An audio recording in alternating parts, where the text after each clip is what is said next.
Bonsoir. Bonsoir Olivier. J'ai parlé d'histoire, j'ai parlé d'avenir. À vous de faire le trait d'union. Merci Raphaël.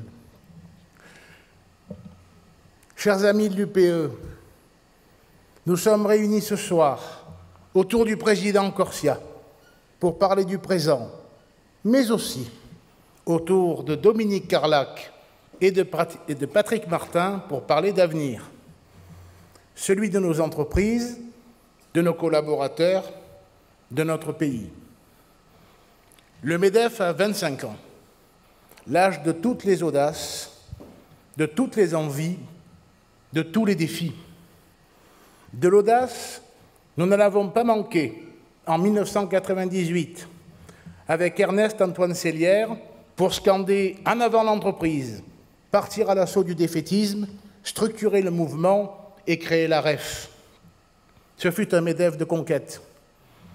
Des envies, le mandat de Laurence Parisot en fut l'étendard. C'était l'époque américaine de Nicolas Sarkozy où le meilleur semblait possible. La fougue de ce jeune président rencontra le besoin d'air de l'économie française. Le MEDEF est alors apparu comme un corps pédagogique et de médiation. Des défis, nous les avons rencontrés autour de Pierre Gattaz, ce président cogneur au volontarisme combatif qui galvanisa la fibre militante et annoncera la création d'1 million d'emplois en contrepartie d'une réelle politique de l'offre. Raillé en 2014, Paris gagnait 5 ans plus tard. Le MEDEF aura été à cette époque un corps de réaction.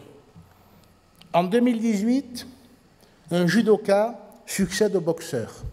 Geoffroy Roux de Bézieux entame un mandat qui sera frappé d'une pandémie, d'une guerre aux portes de l'Europe et d'une inflation galopante.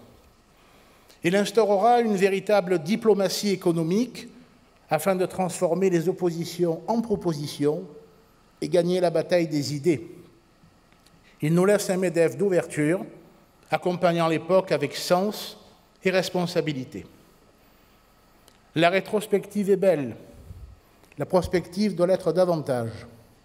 Dominique, Patrick, c'est à vous qu'il appartient d'écrire la prochaine partition en choisissant un style de musique, la densité des paroles, le meilleur instrument et l'intensité du son.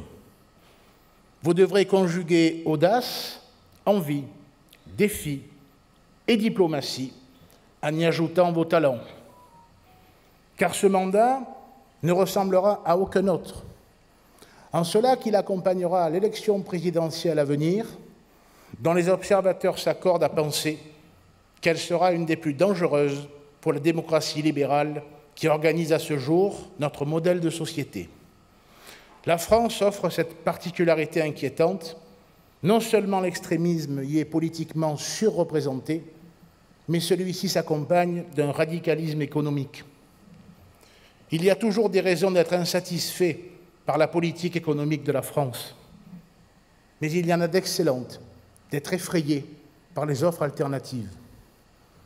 Il est donc urgent et important de renouer avec les négociations paritaires, sans interférence gouvernementale, afin de positionner la démocratie sociale avant la technocratie. Urgent et important de sortir de ce conflit artificiel du capital contre travail, fabriqué et entretenu par le populisme. Urgent et important de rappeler que le chômage baisse, que l'attractivité du pays augmente, que les industries relocalisent et que notre jeunesse est une des plus prometteuses d'Europe. Dominique, toi la militante du MEDEF Paris, devenue porte-parole et vice-présidente nationale. Patrick, président du MEDEF Rhône-Alpes, devenu président délégué national. N'oubliez jamais que nos militants, nos territoires, nos engagés valent bien toutes les tribunes du monde et les discours définitifs, toutes les photos et les éditos, toutes les lumières sous lesquelles on croit que c'est pour toujours. Je suis fier, depuis 25 ans, de mon organisation, parce qu'elle est tout simplement au-dessus de la mêlée, en phase avec son temps. Dominique, Patrick, ce soir, la famille patronale vous accueille, vous écoute et vous porte. Force au MEDEF, force à l'UPE 13 et à nos entreprises.